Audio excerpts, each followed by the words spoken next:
وسلموا تسليما.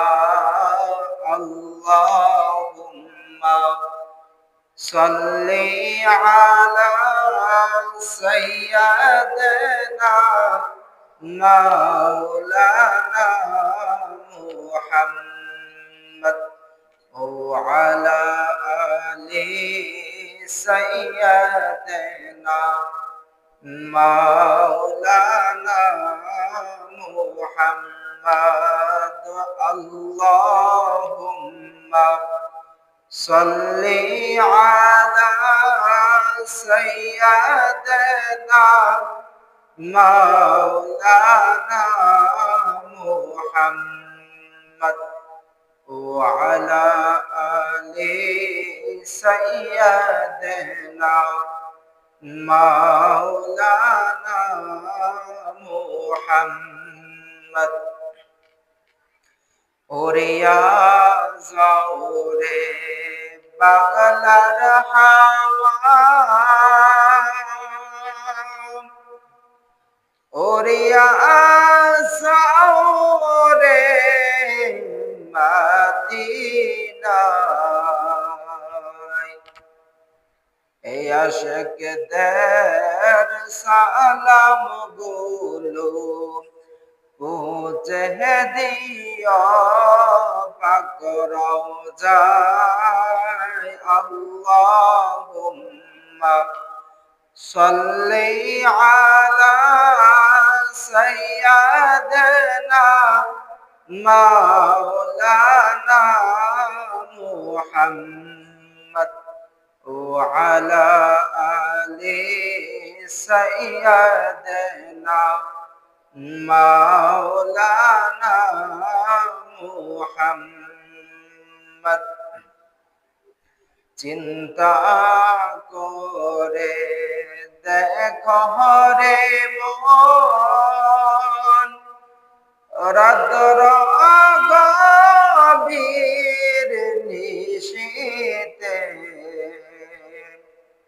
চিন্তা করে দেখো রে মন, রাতর গভীর নিশীথে মরণ কালে বান্দব নাই রে, কে যাবে তোর সঙ্গেতে। আল্লাহুম্মা সাল্লি আলা সাইয়্যিদিনা মাওলানা মুহাম্মদ ওয়া আলা আলি সাইয়্যিদিনা মাওলানা মুহাম্মদ। আল্লাহ আল্লাহ আল্লাহু লা ইলাহা ইল্লাহু। আল্লাহ আল্লাহ আল্লাহু লা ইলাহা। মা আমেনা স্বপ্নে দেখেন গর্বে তাহার নূর, মা আমেনা স্বপ্নে দেখেন গর্বে তাহার নূর। পাইদা হলেন আমরা রাখিলেন মুহাম্মদ রাসূল নবীজি। আল্লাহ আল্লাহ আল্লাহু লা ইলাহা ইল্লাহু। আল্লাহ আল্লাহ আল্লাহু লা ইলাহা ইল্লাহু। লা ইলাহা ইল্লাল্লাহু মুহাম্মাদুর রাসূলুল্লাহ সাল্লাল্লাহু তাআলা আলাইহি ওয়াসাল্লাম। আলহামদুলিল্লাহ, আল্লাহ রাব্বুল আলামিনের দরবারে অসংখ্য অগণিত শুকর ও সুজুদ। যে মহান আল্লাহ আমাদেরকে আজকে পবিত্র সফর মাসের শেষ জুমা, আল্লাহ তাআলার হুকুম জুমার নামাজ আদায় করার জন্য মসজিদের মধ্যে সবার আগে আসার মতো, বসার মতো 2-4 রাকাত নফল নামাজ আদায় করার পাশাপাশি আল্লাহ রাব্বুল আলামিনের মধুর নামের জিকির, আল্লাহ তাআলার প্যারা হাবিব হুজুর আকরাম নূরে মুজাসসাম সাইয়্যিদুল আম্বিয়া শফিউল মুযনিবিন রাহমাতাল লিল আলামিন নবীর উপর আবেগ ঝরিত কণ্ঠে কয়েক মর্তবা দরুদ ও সালাম পড়ার মতো তৌফিক দান করেছেন। সে শুকরিয়া দান সবাই হৃদয়ের গভীর থেকে জবান খুলে আওয়াজ তুলে একবার বলি আলহামদুলিল্লাহ। সফর মাস আমাদের কাছ থেকে বিদায় নিয়ে চলে যাচ্ছে। তারপরে যে মাস আগমন করবে সে মাসের নাম হচ্ছে রবিউল আউয়াল, যে মাসে আল্লাহ রাব্বুল আলামিনের প্যারা হাবিব হুজুর আকরাম রাহমাতাল লিল আলামিন উম্মতের কান্ডারি এই দুনিয়ার জমিনের মধ্যে তাশরিফ এনেছেন, যে মাসে এই সৃষ্টি জগৎ সবাই খুশি হয়েছেন। সে মাস আমাদের সামনে আগমন করতেছে। জবান খুলে বলি সুবহানাল্লাহ। নবীর আগমনের মাস, নবীর আগমনের মাস। আমরা নবী পেয়ে খুশি নাকি বেজার? খুশি, মহা খুশি। নবী পেয়ে শুধু যে মানুষ খুশি এমন না, আল্লাহর নবীকে পেয়ে আল্লাহর সৃষ্টি জগতের সকল সৃষ্টি জগৎ খুশি হয়েছে। জবান খুলে বলি সুবহানাল্লাহ। আল্লাহর সৃষ্টি জগতের সবাই খুশি হয়েছে, শুধু বেজার ছিল একজন। বেজার ছিল কে? একজন। নাম কি? শয়তান। নাম কি? শয়তান, ইবলিস শয়তান সেদিন বেজার হয়েছিল।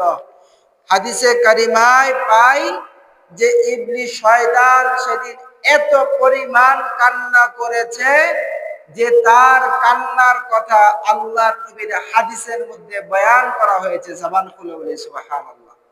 এত কান্না করেছে, কারণ ইবলিস শয়তানের উদ্দেশ্য লক্ষ্য ছিল যে এই দুনিয়ার মানুষগুলো যাতে গোমরাহি হয়ে আল্লাহ তাআলাকে না চিনে, আল্লাহ রাব্বুল আলামিনের ইবাদত বন্দেগী না করে, মানুষ যাতে গোমরাহি হয়ে যায়, পথভ্রষ্ট হয়ে যায়, গাফেল হয়ে যায়, নাফরমান হয়ে যায়। কথা বলেন ঠিক কিনা? আল্লাহর নবী আগমন করার পরে মানুষ আল্লাহর নবীর সুমহান আদর্শ, সুমহান চরিত্র, সুমহান শিক্ষা পেয়ে সে ভ্রান্ত মূর্তি পূজা, দেব দেবীর পূজা, নানা ধরনের খারাপ কাজ থেকে বিরত হয়ে ফিরে এসে এক আল্লাহকে চিনে, এক আল্লাহর ইবাদত বন্দেগী করে তারা জান্নাতি হয়ে গেল। জবান খুলে বলি সুবহানাল্লাহ। আমরা সে বিষয়ে আল্লাহ চায় যদি আগামী জুমাতে আলোচনা করব। আমরা ধারাবাহিক কিছু আলোচনা করতেছিলাম ঈমান সম্পর্কে। গত জুমাতে আলোচনা করেছিলাম আমাদের নবীর প্রতি ঈমান আনা সম্পর্কে। আমাদের নবীর প্রতি ঈমান আনা সম্পর্কে আল্লাহ তাআলা চায় যদি আজকে আলোচনা করব আমাদের নবীকে কেউ যদি অবমাননা করে, অসম্মান করে, সেই সম্পর্কে আলোচনা। সেই সম্পর্কে আলোচনা। গত জুমায় আলোচনা করেছি নবীর প্রতি ঈমান আনতে হবে, নবীর প্রতি ঈমান আনতে হবে। আজকে আলোচনা হবে যদি কেউ নবীর প্রতি ঈমান না আনে অথবা কেউ ঈমান এনেছে দাবি করে নবীর শান মান ইজ্জতের মধ্যে আঘাত হানে, মান হানি করার চেষ্টা করে, এই সম্পর্কে আল্লাহ কোরআনে এবং নবী হাদিসে কি বলেছেন সে বিষয়ে সংক্ষিপ্ত সময়ে আলোচনা করব। আল্লাহ তাআলা আমাকে বলার, আপনাদেরকে শোনার এবং সবাইকে আমল করার তৌফিক দান করুন। সবাই বলি আমিন। আগে আমরা বুঝি অবমাননা কি। অবমাননা কি? অবমাননা বলতে অপমান। কি? অপমান, অসম্মান করা, কারো প্রতি অশ্রদ্ধা করা, অবজ্ঞা করা, তুচ্ছ তাচ্ছিল্য করা, এগুলাকে সাধারণ ভাষায় অবমাননা বলা হয়। কি বলা হয়? অবমাননা। এক নাম্বার কি? কাউকে অপমান করা, কাউকে অপমান করা। দ্বিতীয় হচ্ছে কাউকে অসম্মান করা, কারোকে অসম্মান করা, কারো প্রতি অশ্রদ্ধা পোষণ করা, কারোকে অবজ্ঞা। অবজ্ঞা মানে তাকে আপনার কোনো কিছুতে ভালো না লাগা, তুচ্ছ তাচ্ছিল্য করা। আলেফ আলেফ এনে কি খেলতেছ?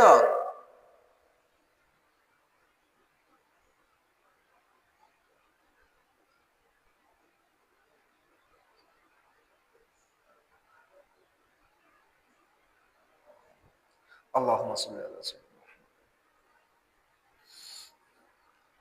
কারোকে তুচ্ছ তাচ্ছিল্য করা, এই সব সমষ্টিগত বিষয়গুলোকে বলা হয় অবমাননা। কথা বুঝে এসেছে? আল্লাহ রসুলকে অবমাননা করা, অসম্মান করা, তুচ্ছ তাচ্ছিল্য করা, হ্যায় প্রতিপন্ন করা, আমাদের মতো সাধারণ মানুষ মনে করা, এগুলো হচ্ছে কুফুরি। জবান খুলে বলি সুবহানাল্লাহ। এগুলা কি? কুফুরি। যদি কেউ এগুলা করে তার ঈমান নষ্ট হয়ে যাবে। ঈমান কি হয়ে যাবে? নষ্ট হয়ে যাবে। এবার আসুন আমরা সরাসরি কোরআন ও কারিমের আয়াতে কারিমায় চলে যাই। হুজুর আকরাম সাল্লাল্লাহু আলাইহি ওয়াসাল্লামকে অসম্মান করা সম্পর্কে আল্লাহ রাব্বুল আলামিন ইরশাদ করেন, বিসমিল্লাহির রহমানির রহিম, লিতুমিনুনা বিল্লাহি ওয়া রাসূলিহি ওয়া তুআযজিরুহু ওয়া তুওয়াক্কিরুহু। জবান খুলে বলি সুবহানাল্লাহ। আল্লাহ তাআলা বলেন লিতুমিনু বিল্লাহ, যদি কেউ আল্লাহর প্রতি ঈমান আনে, ওয়া রাসূলিহি এবং রাসূলের প্রতি ঈমান আনে, ওয়া তুআযজিরুহু ওয়া তুওয়াক্কিরুহু, তাহলে সে যেন নবী করিম সাল্লাল্লাহু আলাইহি ওয়াসাল্লামকে সম্মান করে এবং তার প্রতি সাহায্যের হাত, সহযোগিতার হাত, সম্মানের হাত বাড়িয়ে দেয়। জবান খুলে বলি সুবহানাল্লাহ। অপর আয়াতে কারিমায় আল্লাহ রাব্বুল আলামিনের প্যারা হাবিব সাল্লাল্লাহু আলাইহি ওয়াসাল্লাম সম্পর্কে আল্লাহ তাআলা ইরশাদ করেন, লা তাজআলু দুআআ রাসূলি বাইনাকুম কাদুআই বা'দিকুম বা'দান।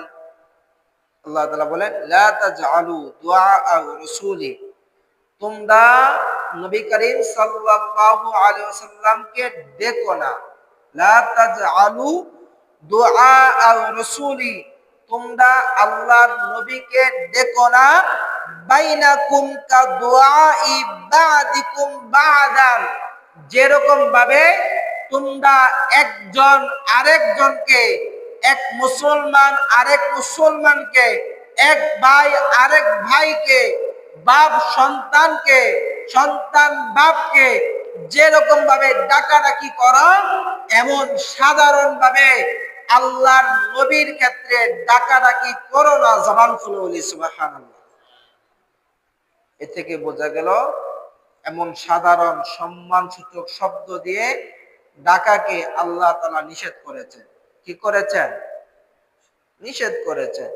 এই আয়াতে বুঝলাম নিষেধ করেছেন, অপর আয়াতে বুঝলাম আল্লাহ রাব্বুল আলামিন নবীকে সম্মান করার কথা বলেছেন।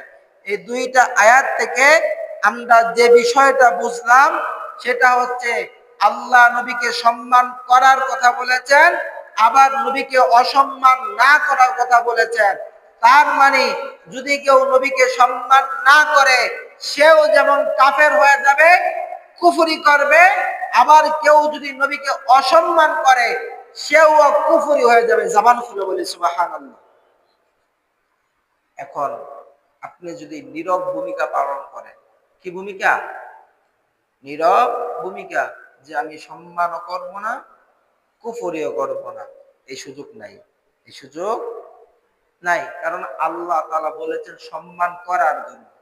আল্লাহ তাআলা বলেছেন কি? সম্মান করার জন্য। তাই সম্মান করতে হবে। সম্মান কি করতে হবে? করতে হবে। ইজ্জত দিতে হবে। নবীর শান মানের আলোচনা করতে হবে। জবান খুলে বলি সুবহানাল্লাহ। ফাঁকি দেওয়ার কোনো সুযোগ নাই, নিরপেক্ষ থাকার কোনো সুযোগ নাই। এক হলে নবীর সাথে আসো, না হলে নবীকে ত্যাগ করে কুফরির মধ্যে চলে যাও। এক হলে জান্নাতে আসো, না হলে জাহান্নামে যাও। মাঝামাঝি অবস্থান করার কোনো সুযোগ নাই। এবার আসুন, নবী করিম সাল্লাল্লাহু আলাইহি ওয়াসাল্লামকে সম্মান করা প্রত্যেক মুসলমানের উপর ফরজ। প্রত্যেক মুসলমানের উপর কি? ফরজ। হাদিসে কারিমায় বলা হয়েছে আন্না তা'যীমা রাসূলি ফরদুন আলা কুল্লি মুসলিমিন। আন্না তা'যীমা রাসূলি সাল্লাল্লাহু আলাইহি ওয়াসাল্লাম ফরদুন আলা কুল্লি মুসলিমিন। প্রত্যেক মুসলমানের উপর নবী করিম সাল্লাল্লাহু আলাইহি ওয়াসাল্লামের প্রতি তাজিম করা, সম্মান করা, মহব্বত রাখা আল্লাহ রাব্বুল আলামিন ফরজ করেছেন। জবান খুলে বলি সুবহানাল্লাহ। ওয়া ইহানাতু রাসূলি বিল কওলি ওয়াল কলবি ওয়াল ফি'লি কুফরুন। জবান খুলে বলি সুবহানাল্লাহ। ইহানাতু, এবং নবীকে অসম্মান করা, নবীকে অসম্মান করা, বিল কওলি, কথা দ্বারা, বিল কওলি, কথা দ্বারা, জবান দ্বারা নবীকে অসম্মান করা, ওয়াল কলবি, কলব দ্বারা, অন্তরে অন্তরে নবীকে অসম্মান করা, ওয়াল ফি'লি, কাজকর্ম দ্বারা নবীকে অসম্মান করা, কুফরুন। জবান খুলে বলি সুবহানাল্লাহ। সেটা হচ্ছে কি? কাফের। সে হচ্ছে কি? কাফের। এ থেকে বোঝা গেলাম যে নবীকে জবান দ্বারা অসম্মান করা যাবে না, অন্তরে নবীর প্রতি বিদ্বেষী রাখা যাবে না, কাজে নবীর প্রতি অসম্মান প্রদর্শন করা যাবে না। যদি কেউ করে তাহলে সে কুফর, তুফসিদুল ঈমানা, এতে করে তার ঈমান নষ্ট হয়ে যাবে। জবান খুলে বলি আল্লাহু আকবার। এতে করে কি হবে? ঈমান নষ্ট হয়ে যাবে। উম্মতের নিকট এর হুকুম। এখন কেউ যদি নবীর প্রতি এই বিদ্বেষগুলো রাখে, নবীর প্রতি অসম্মান রাখে, তাহলে তার হুকুম কি? এ সম্পর্কে সকল ইমামগণ, সকল ইমামগণ, সকল আউলিয়াই কেরামগণ, হক্কানি ব্যক্তিগণ, মুহাদ্দিসগণ, মুফাসসিরগণ, মুহাক্কিকগণ ফতোয়া দিয়েছেন, সমাধান দিয়েছেন। সেটা হচ্ছে হুকমুহু ইনদাল উম্মতি কাতলুন। জবান খুলে বলি সুবহানাল্লাহ। হুকমুহু ইনদাল উম্মতি কাতলু, অর্থাৎ কেউ যদি নবীর প্রতি অসম্মান করে, অবজ্ঞা করে, অবমাননা করে, অহেতুক নবীকে এবং নবীর প্রতি অনর্থক কথা বলে, তাহলে তার হুকুম হচ্ছে সে কাফের হয়ে যাবে এবং তাকে হত্যা করা সবার উপর ফরজ হয়ে যাবে, তাকে কতল করা ওয়াজিব হয়ে যাবে। জবান খুলে বলি সুবহানাল্লাহ। কতল করা কি হয়ে যাবে? ওয়াজিব হয়ে যাবে। অতএব কেউ যদি নবীর প্রতি অসম্মান করে, তাকে কতল করা কি হয়ে যাবে? ওয়াজিব হয়ে যাবে। তাকে কতল করার হুকুম মুসলিম উম্মার সকল হক্কানি আউলিয়ায়ে কেরাম দিয়েছেন। জবান খুলে বলি সুবহানাল্লাহ। কিন্তু আমাদের রাষ্ট্র ব্যবস্থায় এই বিধান এখন নাই। ওমান শাক্কা, আর কেউ যদি সন্দেহ করে, কি করে? সন্দেহ করে, ফি কুফরিহি, ওই ব্যক্তি কাফের হওয়ার ব্যাপারে।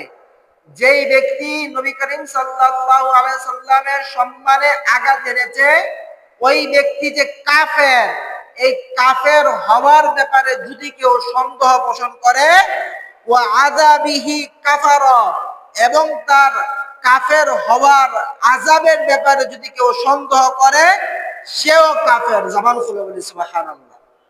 সেও কি? কাফের। অতএব এই হুকুম থেকে আমরা বুঝলাম, যদি কেউ নবীর শানে আঘাত হানে, নবীর বিরুদ্ধে কথা বলে, নবীর প্রতি হ্যায় প্রতিপন্ন করে, সাধারণ শব্দগুলো ব্যবহার করে, তাহলে সে কি হয়ে যাবে? কাফের হয়ে যাবে। কি হয়ে যাবে? কাফের হয়ে যাবে। সে যে কাফের হয়েছে এ বিষয়ে যদি অন্য কেউ সন্দেহ করে, মানে একজন ইমানদার যদি সন্দেহ করে যে এই লোকটা এত বড় বক্তা, তার ওয়াজ লক্ষ লক্ষ মাইসে শুনে, তার হাতে কত মানুষ মুসলমান হয়েছে, এই লোকটা একটা কথা কইছে, এদিকে কি কাফের হয়ে যাইব, তাকে হত্যা করতে হইব?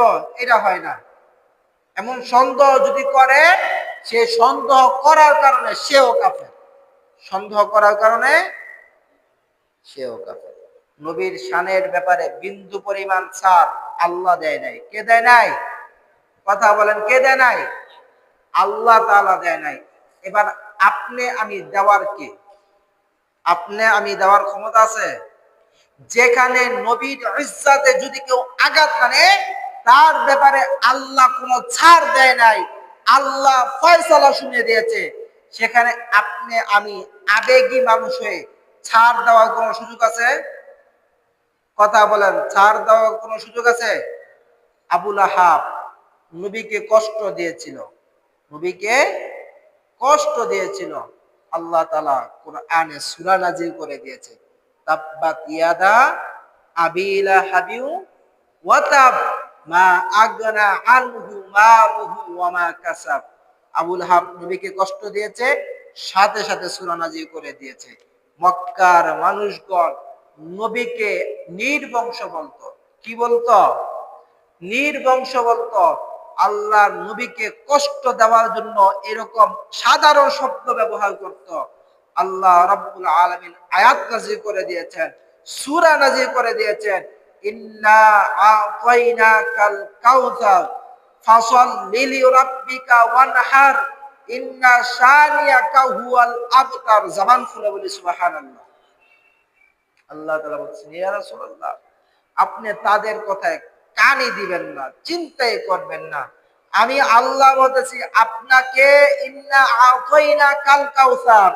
কাউসার অর্থ তাফসীর কারকগণ এভাবে করেছেন, আল্লাহর সৃষ্টি জগতের যত ধন সম্পদ রয়েছে, যত নিয়ামত রয়েছে, সকল নিয়ামত গুলো আল্লাহর নবীর খেদমতে দিয়ে বলতেছেন, ইয়া রাসূলুল্লাহ, আমার সৃষ্টি জগৎ স্রষ্টা আমি, আর মালিক বানিয়ে দিলাম আপনি নবীকে। জবান খুলে বলি সুবহানাল্লাহ।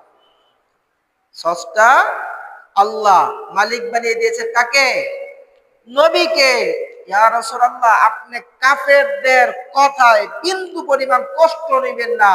ইন্না আতাইনাকাল কাউসার, আমি আপনাকে সমস্ত কিছু কোরআনের আয়াত নাযিল করে এক প্রকার লিখিত আকারে দিয়ে দিলাম। জবান খুলে বলি সুবহানাল্লাহ। এক প্রকার লিখিত আকারে দিয়ে দিলাম। ফাসাল্লি লিরাব্বিকা ওয়ানহার। তারা কে কি বলে সেদিকে আপনি কানে দিবেন না। আপনি আপনার প্রভুর সন্তুষ্টির জন্য কুরবানি করেন, নামাজ পড়েন, কুরবানি করেন, নামাজ পড়েন। জবান খুলে বলি সুবহানাল্লাহ। কে কি বলতেছে সেগুলো আপনার শোনা দরকার নাই, তাদের জবাব আমি আল্লাহ দিচ্ছি। ইন্না শানিয়া কাহুয়াল আবতার। ইয়া রাসূলুল্লাহ, তারা আপনাকে নির্বংশ বলতেছে। আপনার বংশ আমি আল্লাহ কিয়ামত পর্যন্ত এই পৃথিবীর মধ্যে জারি রাখবো, আর তাদের বংশকে আমি আল্লাহ নির্বংশ করে দিব। জবান খুলে বলি সুবহানাল্লাহ। নবীকে কষ্ট দেওয়া দুনিয়া এবং আখেরাতে অভিশপ্ত হওয়ার কারণ। নবীকে কষ্ট দেওয়া দুনিয়া এবং আখেরাতে অভিশপ্ত হওয়ার কারণ। আল্লাহ তাআলা ইরশাদ করেন, ইন্নাল্লাযীনা ইউযুনাল্লাহা ওয়া রাসূলাহু লা'নাহুমুল্লাহু ফিদ দুনিয়া ওয়াল আখিরাতি ওয়া আ'আদ্দা লাহুম আযাবাম মুহিনা। জবান খুলে বলি সুবহানাল্লাহ। আল্লাহ তাআলা বলেন, ইন্নাল্লাযীনা, নিশ্চয় যারা, ইউযুনাল্লাহা ওয়া রাসূলাহু, আল্লাহ এবং আল্লাহ রাসূলকে কষ্ট দেয়, আল্লাহ এবং আল্লাহ রাসূলকে কষ্ট দেয়, লা'নাহুমুল্লাহ, তাদের প্রতি আল্লাহর গজব। জবান খুলে বলি সুবহানাল্লাহ। আল্লাহর গজব ফিদ দুনিয়া ওয়াল আখিরাতি, দুনিয়া এবং আখিরাতে, দুনিয়া এবং আখিরাতে, ওয়া আ'আদ্দা, এবং তাদের জন্য প্রস্তুত করা হবে, লাহুম আযাবাম মুহিনা, কষ্টদায়ক, যন্ত্রণাদায়ক, অনেক ক্ষতিকারক আযাব তাদের জন্য আমার আল্লাহ প্রস্তুত করে রাখেন। জবান খুলে বলি সুবহানাল্লাহ। অতএব বোঝা গেল নবীর শানে কষ্ট দিয়ে কথা বলা যাবে না। এই হুকুম কি শুধু তখনই ছিল নাকি এখনো আছে? কথা বলেন। এই হুকুম তখনও যেমন ছিল এখনো তেমন আছে। এটা হচ্ছে এমন একটা দরবার, নবীর দরবার, এমন একটা দরবার যেই দরবারের শান শৌকত কিয়ামত পর্যন্ত থাকবে। জবান খুলে বলি সুবহানাল্লাহ। কখন থাকবে?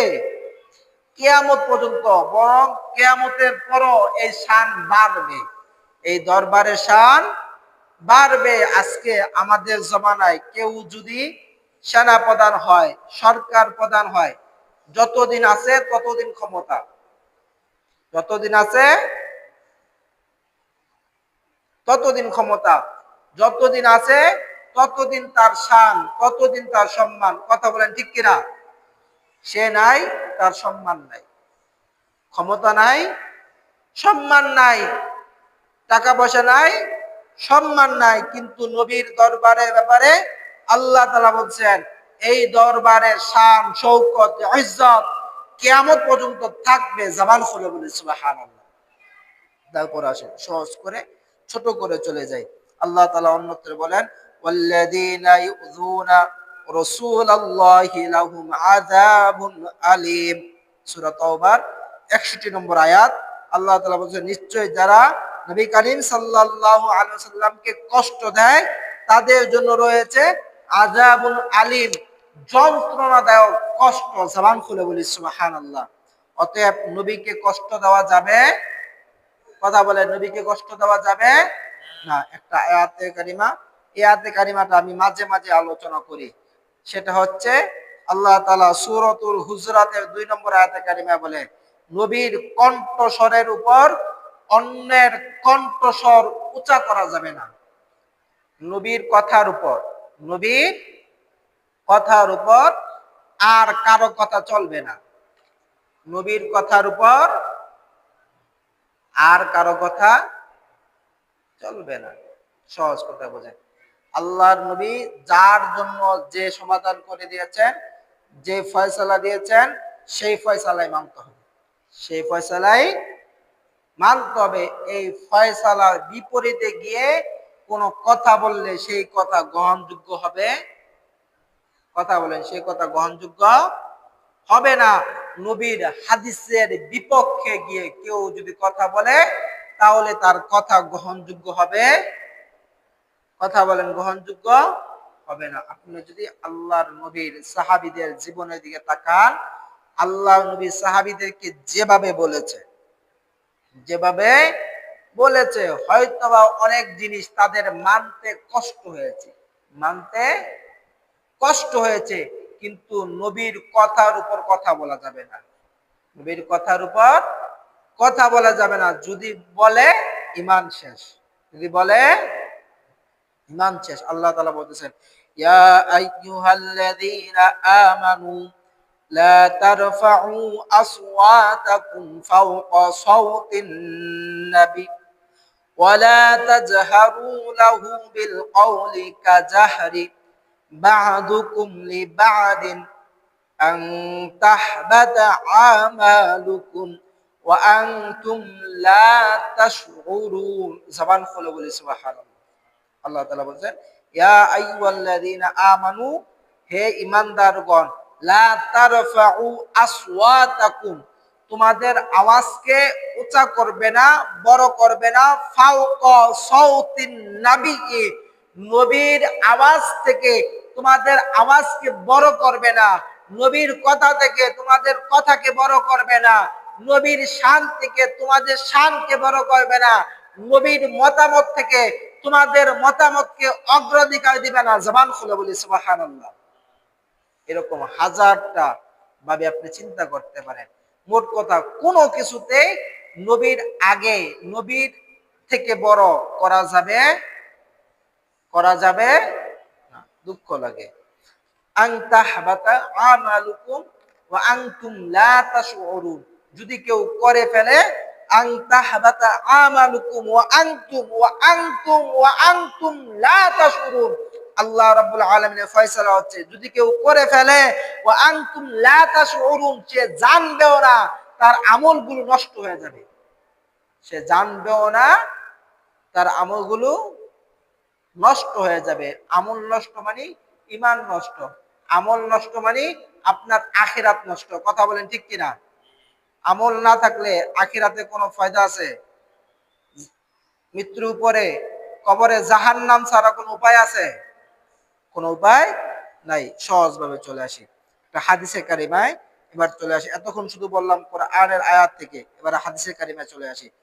ওয়া আন আলী ইবনে وعن علي رضي الله تعالى عنه أن رسول الله صلى الله عليه وسلم قال من سب نبيا فاقتلوه ومن سب أصحابي فاضربوه। জবান খুলে বলি সুবহানাল্লাহ। হযরত আলী রাদিয়াল্লাহু তাআলা আনহু থেকে হাদিসে কারিমা বয়ান করা হয়েছে। তিনি বলেন, নবী করিম সাল্লাল্লাহু আলাইহি ওয়াসাল্লাম ইরশাদ করেছেন, মান সাব্বা নাবিয়ান ফাকতুলুহু, যদি কেউ নবীকে গালি দেয়, নবীকে কি দেয়? গালি দেয়, তাহলে তাকে হত্যা করতে হবে। কি করতে হবে? হত্যা করে দিতে হবে। ওমান সাব্বা আসহাবি, এবং কেউ যদি সাহাবীদেরকে গালি দেয়, কাদেরকে গালি দেয়? আল্লাহর নবীর সাহাবীদেরকে গালি দেয়, ফাদরিবুহু, তাদেরকে মারতে হবে, প্রহার করতে হবে, শাস্তি দিতে হবে। এই হাদিস থেকে আমরা বুঝতে পারলাম যে কেউ যদি আল্লাহ নবীকে গালি দেয়, তার শাস্তি কি? হত্যা। তার শাস্তি কি? হত্যা, মৃত্যুদণ্ড। এর নিচে কোনো শাস্তি হতে পারে?